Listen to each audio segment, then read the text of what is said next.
everyone! Now, originally this was strictly going to be a top 10 video where I was going to go over my top 10 favorite tournament matches in the history of the King of the Ring pay-per-view. Gotta make those little specific caveats there. But, certain news broke earlier today. You'll probably be seeing this video the next day because I have my Star Wars review to post. But, so certain news broke that I felt I just had to comment on. So this is you're getting a twofer here. You're gonna get some current events in professional wrestling, and you're gonna get a top 10 list of my favorite King of the Ring tournament matches that happened at the King of the Ring pay-per-view event. That's not gonna roll off the tongue real well, so I'll probably just shorten it to top 10 King of the Ring tournament matches. But anyway, so earlier today it was announced that both Paul Heyman and Eric Bischoff would be taking over as executive directors of both Raw and SmackDown, respectively. Heyman taking over Raw and Bischoff taking over SmackDown. Now, that is interesting, to say the least. It's like, so wait a minute. I live in a day and age where Vince McMahon has given control of his two top shows to the guy that ran ECW and the guy that ran WCW. I must be on Mars. Like, this is just, I read it and I was like, there's something I never expected to see, because the last time, and Heyman has had roles in creative and various things like that, but the last time Bischoff was any kind of a presence in the WWE, he was really just an on-air character. He didn't have any control in the company. I never thought Vince would ever give him control after the way the Monday Night Wars went, and certain segments that happen on TV I thought were done at Bischoff's expense just so Vince could make a point. Apparently some of those skits were Bischoff's idea, so who knows? I don't know. But in any case, I never expected to see Eric Bischoff have any kind of significant role in creative or production within the WWE. So this is interesting, to say the least. It's like, this is the first headline in the WWE in a while that's made me go, oh, okay, I have some thoughts on that, because, and I could talk about AEW and, like, the shit spewing going on between, like, Kenny Omega and Seth Rollins and Will Ospreay and Seth Rollins and all that other stuff, but really that's just mudslinging between the wrestlers of two rival companies, so not super newsworthy to me. But this is certainly newsworthy, and is it a response to AEW? That might be part of it. I mean, I don't know for sure, but even bigger than that, I think Vince is in panic mode right now, and it shows that he would make a move as drastic as this. Ratings haven't been good.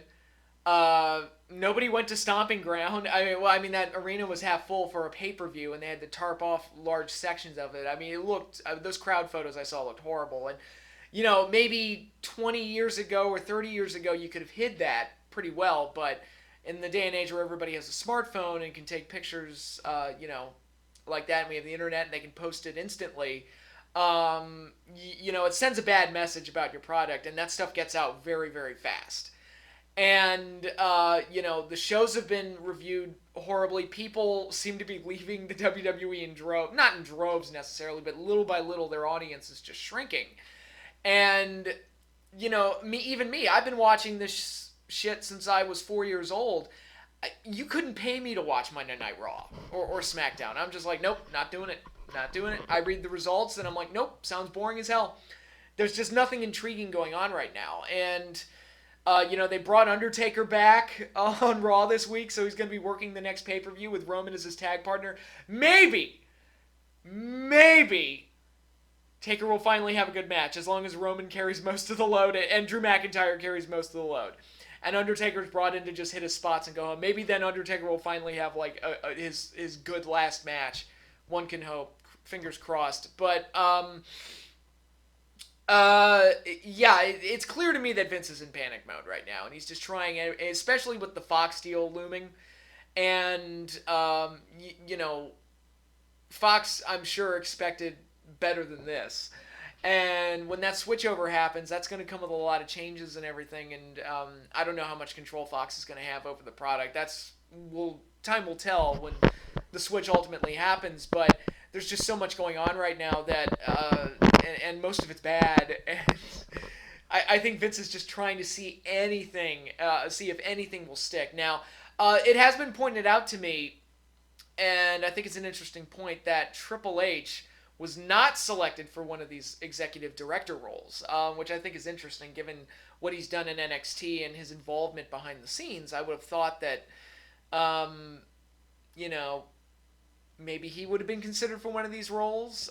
So I don't know. I read into that any way you wish. Maybe Triple H is happy where he is. Maybe there's a rift in the family going on right now. Who knows? I don't know. I can only speculate. I just thought it was very interesting. It's like, wait, they picked Bischoff over Triple H. They picked Heyman over Triple H. That's interesting. It's very interesting indeed. But we'll all see how that plays out. Now, how do I think that Heyman and Bischoff will do in these roles? Well, it depends on how much control they're given. I think Heyman is a very creative guy.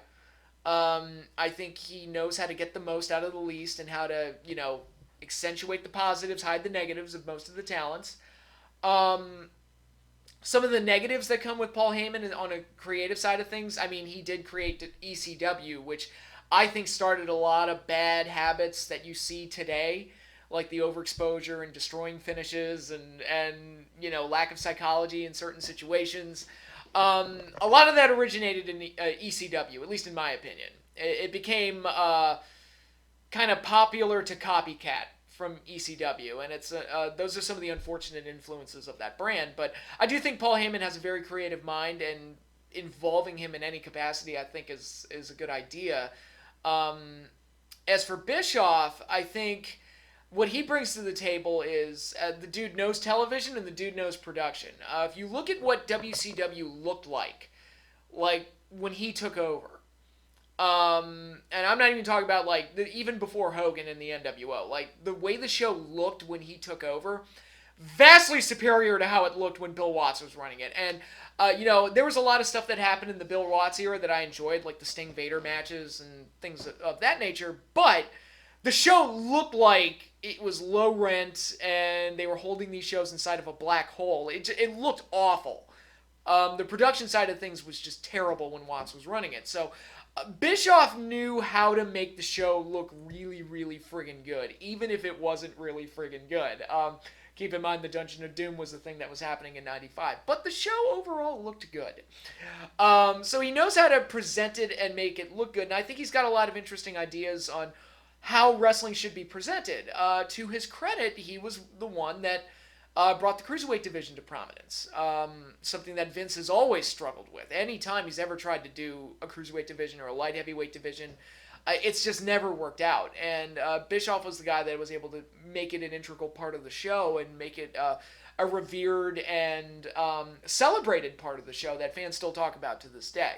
He knew how to present the NWO. Some people say he ripped off the angle from Japan. Probably did. But he knew how to present it for an American audience and how to make it look as cool and feel as real as possible. So I think Bischoff has a lot of interesting ideas on how to present wrestling and how to handle the production side of things. Creative, putting matches together, I would think he would want to lean on different people for that. He's even admitted that in his podcast, 83 Weeks. One thing he laments is that he didn't have a Pat Patterson working with him in WCW to help create really strong finishes. So he would probably rely on other people for that kind of stuff. But I think on the production side of things, I think he would want to just kind of drawing what I feel I know about Bischoff just from listening to him in interviews and his podcast and everything. He would want to change the look of SmackDown drastically to give it its own identity away from Raw. Because right now, one of the biggest issues with the brand split is, all right, you got a red show and you got a blue show. The only thing that really separates them is one is 3 hours long, one is 2 hours long, and one's red and one's blue. Other than that, the wrestlers are interchangeable, the stories are interchangeable, they have the same they're divided evenly as far as the titles go. They each have a women's champion, they each have tag champions, everything is devalued, and everything sucks. But I think Bischoff is going to want to do that. Whether or not he'll be allowed to do that is something we'll have to wait and see. And I'm sure Bischoff and Heyman, they want to just again, just assuming things about them from what I know about them from interviews and stuff, I'm sure they'd want to drop some belts and be like, look, let's scale back on the fucking belts. Because I heard earlier today that they're dropping Hell in a Cell pay-per-view. Thank God. For a Night of Champions pay-per-view. And I'm like, wait, they're going to have like 45 matches if they put all the champions on the pay-per-view. I kid, obviously. But it's just, they've got so many friggin' titles. And so many of them could easily be dropped. Easy. One set of tag champs, put them on one show. One woman's singles champion, put her on one show. And then put the tag division on the other show. You know, I'd like to have one unified world champion, one straight WWE champion that defends the title in both brands, and maybe use the IC and US titles as like the Raw title and the Smackdown title and like an unofficial number one contenders belt or something like that. I do think that Heyman and Bischoff are going to want to do a lot to really change things up. Will they be allowed to? That's the thing. Again, everything has to be run by Vince. Everything has to have Vince's stamp of approval. And he has final say on everything. So is the inclusion of Bischoff and Heyman really going to change that much? We'll just have to wait and see. I don't know. I will say this. It's the most intrigued I've been in the WWE in a long fucking time. Because it's like, all right, I want to see what happens now. Like, you've got Heyman running one show. You've got Bischoff running the other. I want to see what the fuck happens now, because this is something I never thought I would ever see. But again, it's something that we're just gonna have to wait and see how it all plays out. I don't know how much power either guy is gonna have, but you have me intrigued, WWE. Doesn't mean I'm gonna start watching Raw and SmackDown every week, but I will, when whatever Bischoff and Heyman want to do seems to have taken effect, and this is gonna be a process that takes a while, because they basically got to scorch the earth. Not like WCW 2000, where they just basically rebooted the show on that one famous Nitro, but they're going to have to do something where they like slowly but surely just kind of scorch the earth and like slowly but surely reboot everything and just kind of start from scratch and just change the whole philosophy and how everything is done. But again, only time will tell if they'll even be allowed to do that. So it'll be interesting. We'll see. We will see. But I like I said, I am intrigued. I am definitely intrigued. So I'll give them that. They got my attention. That's for sure. But, yeah, so that's all I have for the main topic. Now let's get into this month's top 10 list. As I said, this is going to be the top 10 favorite King of the Ring tournament matches that happened at the King of the Ring pay-per-view. A lot of caveats there, but really, the reason I'm doing this is that June has always been the month, or at least back in the day, it was the month associated with the King of the Ring pay-per-view. The fifth of the Big Five, it was a pay-per-view that was introduced in 1993 in the era where we had very few pay-per-views. Prior to that, we only had the Rumble, WrestleMania, SummerSlam, and Survivor Series. So when King of the Ring was added, it was like, oh, cool, another pay-per-view. Little did I know it was going to eventually lead to the once-a-month format, which I've hated ever since, because it's just too many goddamn pay-per-views. But at the time, it was actually like a welcome addition. It was like, oh, okay, because between WrestleMania and SummerSlam, there were no major shows. So it was like a nice little break in that long stretch where there weren't any major events. And the reason I'm doing this top 10 list the way I'm doing it, where it's honoring only the tournament matches that happened on the pay-per-view, is because there's a lot of outliers. There were the events from the late 80s and early 90s, the King of the Ring events that were never televised and we never got footage of anyway. So, DiBiase won one, Bret won one before he won one in 93. But it's like, you can't even track that stuff down, so no reason to count that in the top 10 list. And there were King of the Ring tournaments that happened after the pay-per-view was discontinued following the brand split. Once 2003 rolled around, Raw and SmackDown were holding their own pay-per-views, and King of the Ring kind of went the way of the dodo. And actually, in modern years, I guess you could say it's kind of been replaced by Money in the Bank, because Money in the Bank has kind of taken its place. It's like, all right, let's make that the pay-per-view where we give somebody a chance to rise to main event stardom, which is what King of the Ring was initially. Whether it was executed well or not, and that varied from show to show. It was always about giving somebody an opportunity for a big push. Mabel obviously didn't work out, but Stone Cold Steve Austin, who they clearly did not have a plan for post King of the Ring, he obviously worked out really well. Cut the promo of a lifetime and had the feud with Bret a few months later, and the rest, as they say, is history. But I think Money in the Bank is kind of the modern day equivalent of the King of the Ring now, but back then it was again an opportunity to kind of give somebody a chance to rise through the ranks and get that main event push. For Bret, it kind of repaired the damage that was done to him at WrestleMania 9. For Owen, it was a chance to validate his rise to the top to face his brother at SummerSlam. Mabel, it was an excuse to give Diesel somebody to wrestle at SummerSlam. Not a great plan. Austin, obviously, we know what happened with him. Triple H, obviously, we know what happened with him. Ken Shamrock was a good choice, but he never reached the level of stardom that I think WWE was hoping for him. And I think that can be chalked up to he was in an era where Austin, Rock, Foley, Triple H, and a few other guys all reached their pinnacle. Where if Shamrock had been around 3 or 4 years earlier, he probably would have been world champion. Or even if he'd stuck around and was there or even if he showed up for the first time 5 or 6 years later, at the shape and age that he was at when he came in '97, he probably would have been a world champion. But he was just in the wrong place at the wrong time, where he was just sharing the spotlight with Steve Austin, Undertaker, Rock, Kane, Foley, Triple H, and everybody else. So. And then Kurt Angle came around and basically replaced him. But so I thought Shamrock was a good choice, even though they didn't get the main event star I think they were hoping for. And then Billy Gunn obviously didn't work out. But then Edge, or in 2000, obviously Kurt Angle and Edge and Lesnar all worked out to varying degrees.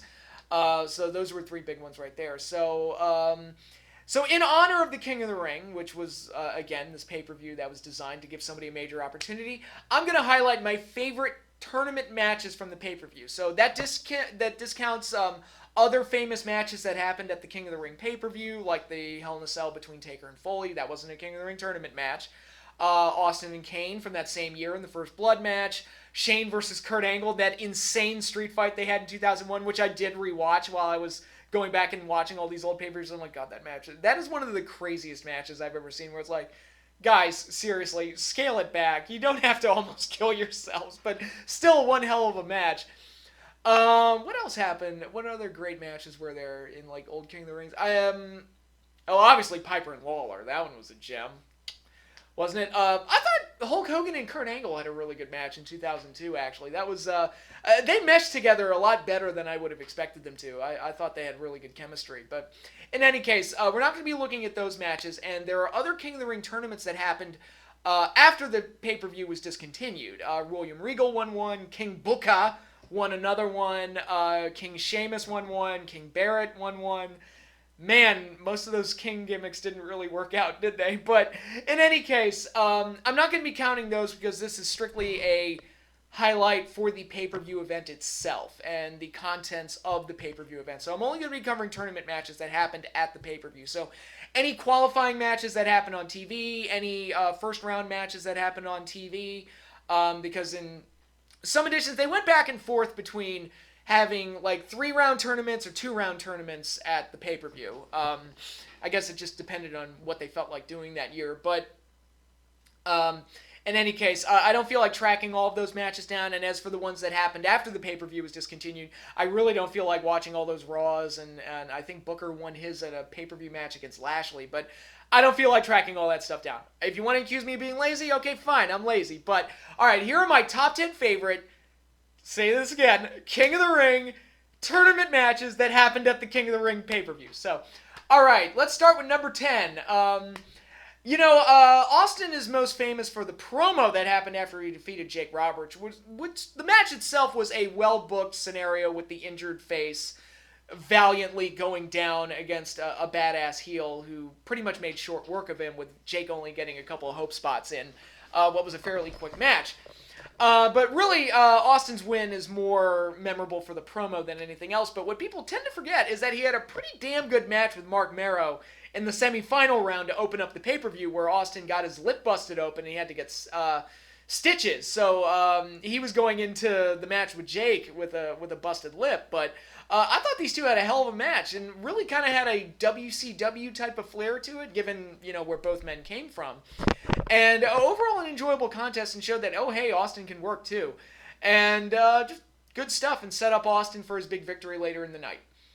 Number 9, the finals from the 2001 tournament, Edge versus Kurt Angle. Probably the single most spectacular night of Kurt Angle's career was King of the Ring 2001, where he went out there, had 3 matches, because he wanted to defend that King of the Ring crown, because he won the year before, and he wanted to defend it again. So he wrestled Christian in the first round, won that match thanks to help from Shane McMahon, who was his opponent later in the night for that crazy street fight I just mentioned, because he wanted to make sure that Kurt worked all 3 matches so that he was worn down for the street fight. Shane being a little genius there.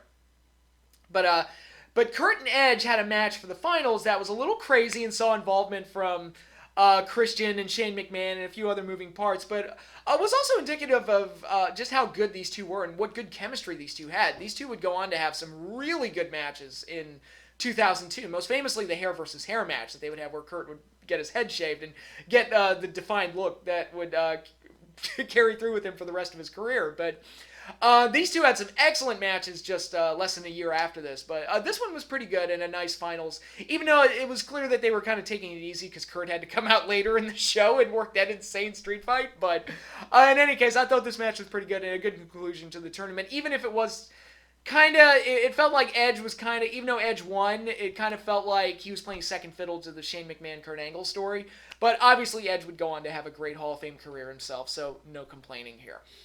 Number 8, Ken Shamrock versus The Rock, the finals to the 1998 tournament.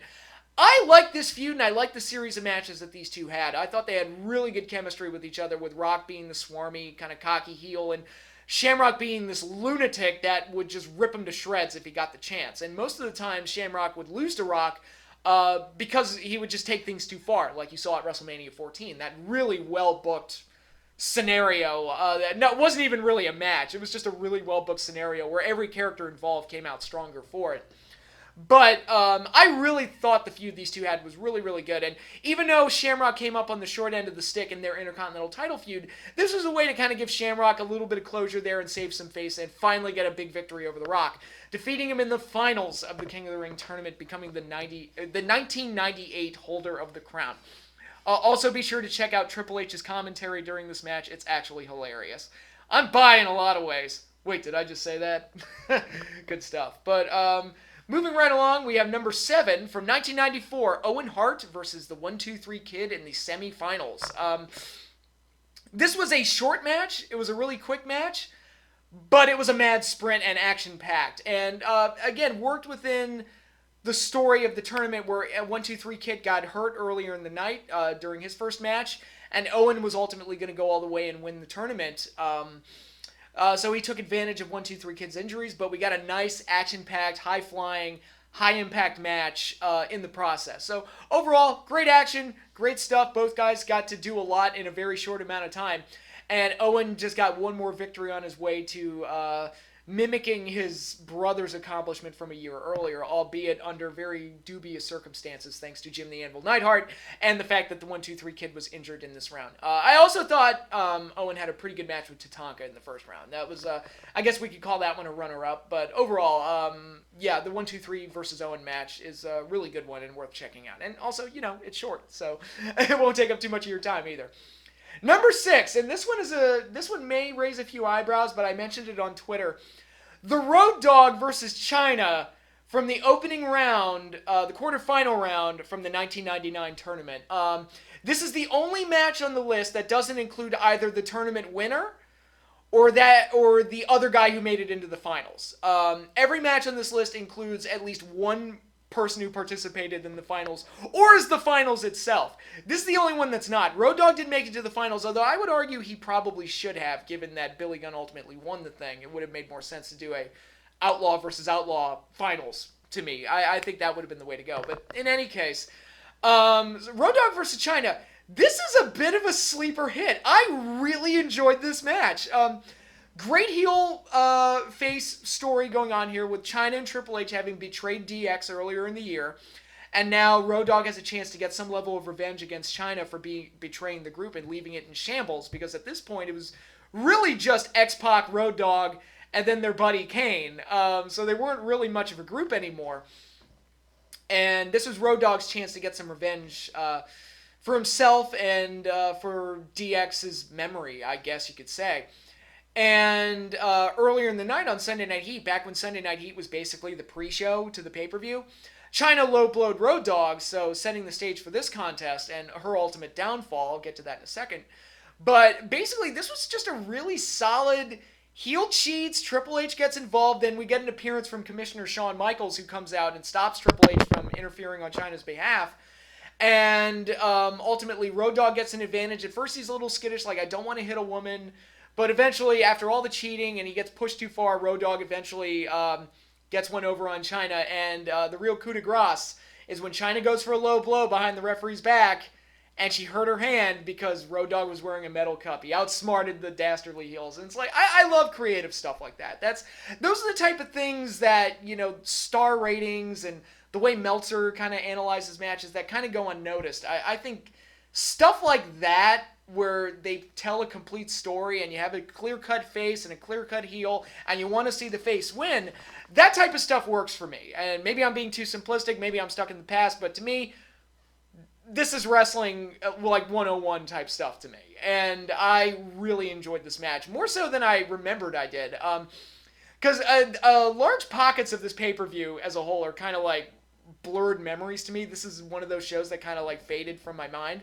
So when I saw it again, and I saw this match, I'm like, oh my god, I think Road Dogg and Chyna had the match of the night on this pay-per-view. I really dug this match. I really, really enjoyed it. And I thought they stole the show. And it was just really fun. And, it had a lot of old school ideas, but like a new school, or what was then the new school style presentations, like intergender match. And you got them saying suck it to each other and all this other stuff. So it was kind of a best of both worlds in that regard. Kind of like an 80s Logic with kind of a Attitude Era personality, basically. So yeah, really enjoyed this match. Road Dogg got the win, moved on to the second round where he would lose to X-Pac. Neither one of these participants would make it to the finals, but they did steal the show, so I will give them that. All right, number 5, the quarterfinals match from the 2000 tournament, Kurt Angle versus Chris Jericho. A match that I think a lot of us would have expected to be the finals this year. So I remember looking at the brackets for this pay-per-view. I was like, I feel like they should be at opposite ends and then they should be in the finals. That's just my idea. But they put them in the first round. They ended up having the best match of the tournament, as expected. These two, they're pros and they always do their best when given the opportunity. They went out there, had a really solid action-packed match. And this early into Kurt Angle's run, it's really amazing, like, just how much of a natural he was and how quickly he just got it. And, I'm not going to say that Kurt Angle's, like, my favorite worker of all time or anything like that. I do have, like, a few nitpicks with what he does, but the fact that he caught on as quickly as he did, to me, is unparalleled. Like, nobody, to me, has grasped it as well as Kurt did, as quickly as he did. And I think it shows in this match. This is an early example of what Kurt Angle was capable of. And Jericho, who kind of struggled to find himself his first year in the company, this was him starting to get into a groove and start to find himself and actually start having consistently good matches. And actually, the next month after this, he would have that amazing Last Man Standing match with Triple H, which was one of the best matches that year and probably the best match of Jericho's run up to that point. So Jericho was on his way up for sure, and both guys came out of this looking really, really good. We got interference from Stephanie McMahon Helmsley. She helped Kurt Angle get the victory. She was embroiled in a feud with Chris Jericho at that point because he was calling her a trash bag hoe, and that ultimately leads into the Last Man Standing match I talked about. This was also around the same time that we got that amazing bit on Raw where Jericho won the title from Triple H in the opening segment, and then they just completely undid it, but it was still, for those 30 minutes, I mean, that was some of the most exciting television Raw's ever produced, but even if they undid it by the end of the show. But yeah, I thought this match was really good, and just a sign of what both guys were clearly capable of. Number 4, Rob Van Dam versus Chris Jericho from the quarterfinal round of 2002. This one was interesting because I remember at the time, a lot of the reviews were kind of ho-hum towards this match and said it wasn't that good, and Jericho kind of flipped out online and said that it was the match of the night and screw the haters. And I remember watching the pay-per-view, and I remember liking the match, but I didn't remember feeling too strongly about it one way or the other. Giving it a rewatch, I thought the match was pretty damn good. And again, it's just Jericho being Jericho and being to work well with just about anybody. And Rob, who was still a fresh face in the company at this point, just having these exciting matches that was really getting over with the crowd. And I think when you have two big stars so early in the tournament, it just makes things all the more exciting. Ultimately, Rob would lose in the finals to Brock Lesnar, but I thought this was a really good match. Was it the match of the night on this pay-per-view? Honestly, I would probably give it to Hogan and Angle. I really like that match. But I thought Jericho and Rob Van Dam had a hell of a match on this show. And it showed that even though Jericho had suffered some damage coming out of his world title run and the WrestleMania main event that flopped, he still had plenty to offer, and it's almost like he refused to go down. Like, he absolutely just refused to be, like, devalued. It's like, I will fucking shine as much as humanly possible. I will not let a poor world title run define me. And I applaud Jericho for the effort. And ultimately, less than a year after this, he'd be having that amazing match with Shawn Michaels at WrestleMania. So, hats off to him. But anyway, I thought this match was really good. It's a pairing you don't always get, so to see something like this was also really cool, and thought it was the best match of the 2002 tournament. The best match of the final King of the Ring pay-per-view tournament. So, good for them. And now my last three are the three Bret Hart matches from 1993. Number 3, his match with Razor Ramon in the quarterfinals from 93. Number 2, Bret Hart versus Bam Bam Bigelow in the finals of 1993. And my number 1 favorite tournament match, Bret Hart versus Mr. Perfect in the semifinal round from 1993. 1993 King of the Ring, to me, is the best executed tournament out of all the pay-per-views that they did. And it really showed just how exciting a tournament can be when you really put in the effort to really book things well. You had Bret Hart, who had to struggle and wrestle 3 separate matches against 3 separate opponents throughout the night. And each match was different. All 3 matches were very exciting. All 3 matches delivered, and it made Bret look like even more of a star by the time it was done. And along the way, you had these other little details like Bam Bam Bigelow getting a bye to the finals because Tatanka and Lex Luger, who were both undefeated at the time, were battling each other to score the first victory over the battle of the undefeated streaks, who was going to lose. Ultimately, nobody lose. There was a time limit draw, which to me made perfect sense. It's like 2 undefeated guys that can't lose. So it went to a time limit draw. Made total sense to me. And it gave Bam Bam Bigelow that bye to the finals, which was perfectly booked, perfectly set up, and made Bret all the more heroic when he came back and ultimately won. I really liked the match he had with Razor. It really showed just how unique Scott Hall's style was and how Bret was very good at adapting to that. I thought they had some pretty good matches with each other. They had a really good match at the Royal Rumble earlier that year. And I think this one was probably better. You look at the finals with Bam Bam, which is Bret working against a much larger opponent. And when it looked like Bam Bam had won the tournament and then the referee ultimately restarted the match thanks to Luna Vachon's cheating, that was all like smoke and mirrors type of stuff that I eat like... I eat that stuff up like it's candy. It's kind of like Royal Rumble 91 where they delayed announcing Sergeant Slaughter as the winner, or the snafu with the Royal Rumble 94 where they didn't announce who the winner was right away, and that type of stuff. I love that stuff. It just makes it all the more dramatic to me. And it also helped that you had Howard Finkel as the ring announcer to really sell it, because he was awesome. Best ring announcer of all time. But I thought the finals with Bam Bam was an excellent match, and I really loved it. And obviously the shining match of the tournament was the match with Mr. Perfect. I don't need to say how good those two were with each other. I mean, their SummerSlam 91 match speaks for itself. And this match was different, where it was kind of cut from the same cloth as Piper and Bret from 92, where they're both baby faces, but Perfect was playing more the heel and more the frustrated heel, trying to put Bret away, and he just couldn't do it. And Bret got hurt at one point, and he still couldn't put him away. And that type of stuff, where he was healing it up just enough to kind of put the shine on Bret. So when Bret got the win, it's the face that you wanted to see win, and then they shook hands and mended the fence afterwards. But overall, very exciting contest between two pros that absolutely knew how to get it done. So, when I think of the King of the Ring tournament, and I think of the very best that the tournament has had to offer, I always go back to 1993 and Bret's magical night. I mentioned 2001 was like the most spectacular night of Kurt Angle's career. In many ways, you could say that King of the Ring 93 was that for Bret as well, where it's like arguably his greatest single night performance. I would also throw WrestleMania 10 up there for that, but either way, Bret obviously was amazing, and I think this run of matches through the King of the Ring tournament kind of got him back on track after what happened at WrestleMania 9, and it showed that Bret was still worth investing in. And, you get that hot feud with Lawler to carry him for most of the rest of the year, the storyline with Owen, and then the double ending at 94 Royal Rumble, and then ultimately beating Yokozuna at WrestleMania 10, avenging the loss at WrestleMania 9. So everything worked out quite swimmingly for Bret, at least over the course of the next year. There's a bunch of stuff that happened afterwards. We don't have to go there. But overall, I love the 93 tournament mainly because Bret Hart was quickly becoming one of my favorite wrestlers at the time. Because even as a kid, I could kind of sense that Hogan was winding down, and I knew I was going to have to pick some new favorites. Because, Piper was done, Warrior was gone, even though Warrior wasn't really one of my favorites. Savage was winding down. So I really latched on to Undertaker and Bret as my two favorites, my new favorites. I was like, all right, all my favorites are winding down, so I've got to pick some new favorites. And Bret and Taker were my two guys. So this really worked for me, and I love the 1993 King of the Ring tournament. I think it's great, and if you are a Bret Hart fan, that tournament is much watch. I highly recommend it. You won't be disappointed. So those are my top 10 favorite King of the Ring tournament matches that happened at the King of the Ring pay-per-view.